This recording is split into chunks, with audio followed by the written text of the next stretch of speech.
அஸ்ஸலாமு அலைக்கும். வாங்க அரிஸ் கிச்சனுக்கு போகலாம்.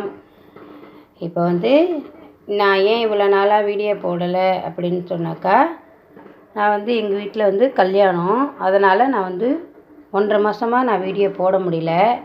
அதனால் இன்றைக்கி நான் வீடியோ போட ஆரம்பிச்சிட்டேன். பாருங்கள், இப்போ நான் தக்காளி சோறு செய்ய போகிறேன். பாருங்கள், அதுக்கு தேவையான அளவு அரிசி எடுத்து வச்சுருக்கிறேன். ஒரு படி அரிசி எடுத்து வச்சுருக்கிறேன்.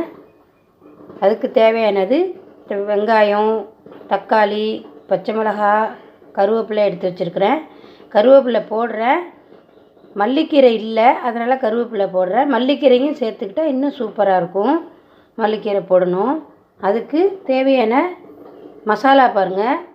தாளிப்புக்கு பட்டையும் ஏலக்காயும் எடுத்து வச்சுருக்கிறேன். மசாலா தூள் எடுத்து வச்சுருக்கேன். சிக்கன் மசாலா தூள் எடுத்து வச்சுருக்கேன். அதுக்கு தக்காளி சோத்துக்கு சிக்கன் மசாலா தூள் போட்டால் சூப்பராக இருக்கும். இது பெருஞ்சீரகமும் ஜீரகமும் கலந்து அரைச்சி வச்சுருக்கிற மசாலா வச்சுருக்கிறேன். மிளகாத்தூள் 1 டீஸ்பூன் எடுத்து வச்சுருக்கிறேன்.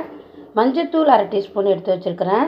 பாருங்கள், தேவையான அளவுக்கு நம்ம நெய் ஊற்றிக்கணும். தாளிப்புக்கு இஞ்சி பூண்டு எடுத்து வச்சுருக்கிறேன்.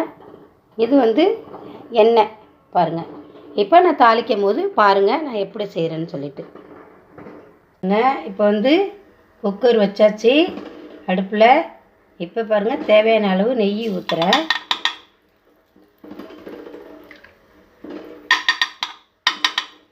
நெய் ஊற்றிட்டேன். நெய் போட்டிருக்கிறேன். இப்போ பாருங்கள், எண்ணெய், அதுக்கு தேவையான அளவு எண்ணெய் ஊற்றுறேன்.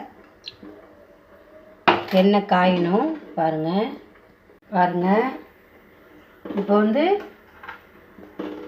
பட்டை போடுறேன். பட்டையும் ஏலக்காவும் போடுறேன். நல்லா வெடிக்கணும்.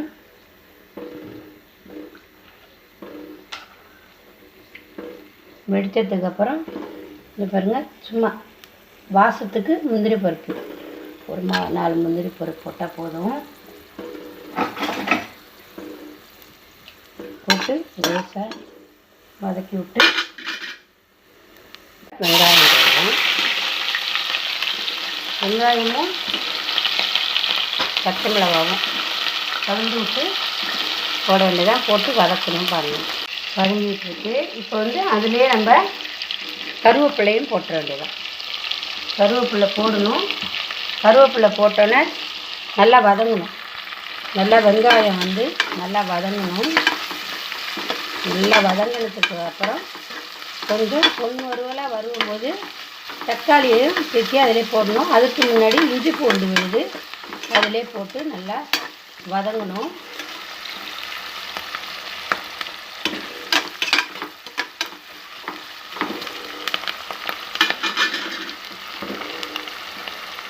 வெங்காயம் நல்லா வதங்கிருச்சு. இப்போ அதில் இஞ்சி பூண்டு விழுது 2 ஸ்பூனு போடுறேன். இப்போ இதுக்கு அரிசி நான் எவ்வளோ போடுறேன்னு கேட்டால்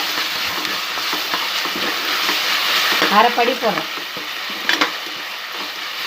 அரைப்படி போட்டு அதுக்கு தேவையான பொருள் இவ்வளவு தான். அரைப்படிக்கு இவ்வளோ தான் நம்ம செய்யணும். அதுலேயே இந்த தக்காளி அதிலே போடுறேன். தக்காளியும் அதிலே போட்டு நல்லா வதக்கிடணும். அதில் நம்ம இன்னும் கொஞ்சம் உப்பு போட்டால் போதும். அப்போ தான் கொஞ்சம் சீக்கிரம் நல்லா வதங்கும். அதனால தான் உப்பு போடுறது. கொஞ்சம் நல்லா அதிலே வதங்கணும்.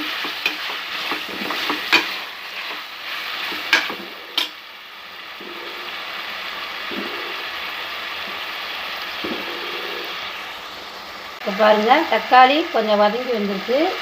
அந்த கொஞ்சம் வதங்கி வந்திருக்கிற நேரத்தில் மசாலா எடுத்து வச்சுருக்கிறோம். பாருங்கள், இந்த மசாலா எல்லாத்தையுமே அதில் போட்டுற வேண்டியதுதான். போட்டு நல்லா வதக்கி விடணும். இது கொஞ்சம் நல்லா வதங்கினதுக்கு பிற்பாடு எல்லோரும் தயிர் ஊற்றுவாங்க. நான் தயிர் ஊற்ற மாட்டேன். நான் பால் தான் ஊற்றுவேன். பசும்பால் ஊற்றுவேன். பசும்பால் காய்ச்சி தனியாக எடுத்து வச்சுருக்கிறேன். அந்த பசும்பாலை இப்போ நான் ஊற்ற போகிறேன். பாருங்கள், கொஞ்சம் இது லேசாக வதங்கணும். வதங்கிறதுக்கு முன்னாடி அந்த வாசனை வரணும். அந்த மசாலா போட்ட வாசனை வரும்போது இப்போ தான் நம்ம அதில் பால் பசும்பாலை இதில் ஊற்ற வேண்டியது தான்.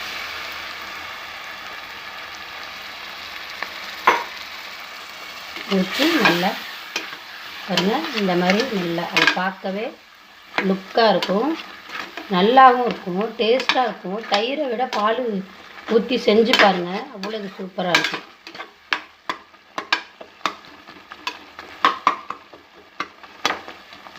இது வந்து தக்காளி சோறு.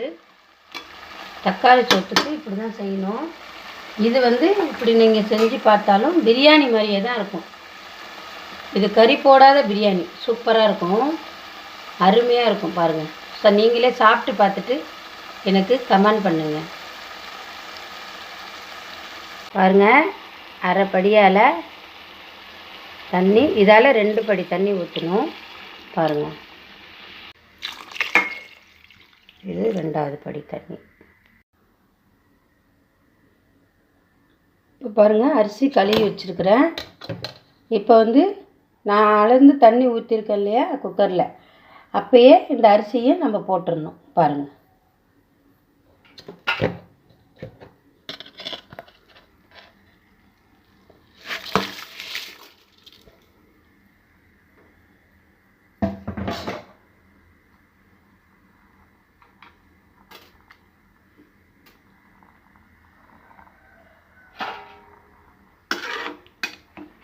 போட்டாச்சு. அரிசி போட்டுட்டேன். இப்போ பாருங்கள், தேவையான அளவு, ரொம்பவும் இல்லை, சால்ட்டு தான் நான் போடுவேன். தேவையான அளவு உப்பு போட்டுக்க வேண்டியது.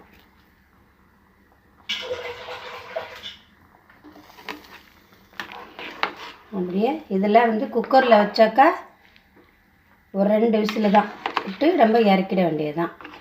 இது வந்து அவ்வளவு சூப்பராக இருக்கும் தக்காளி சோறு. இது தக்காளி சோறு மாதிரியே இருக்காது, இது வந்து பிரியாணி மாதிரியே தான் இருக்கும். பிரியாணியே தான் இது, கறி இல்லாத பிரியாணி. இது சூப்பராக இருக்கும். இப்போ வந்து மூடியை போட்டு கவர் பண்ண வேண்டியது தான். பாருங்கள், தக்காளி சோறு ரெடி ஆகிடுச்சு.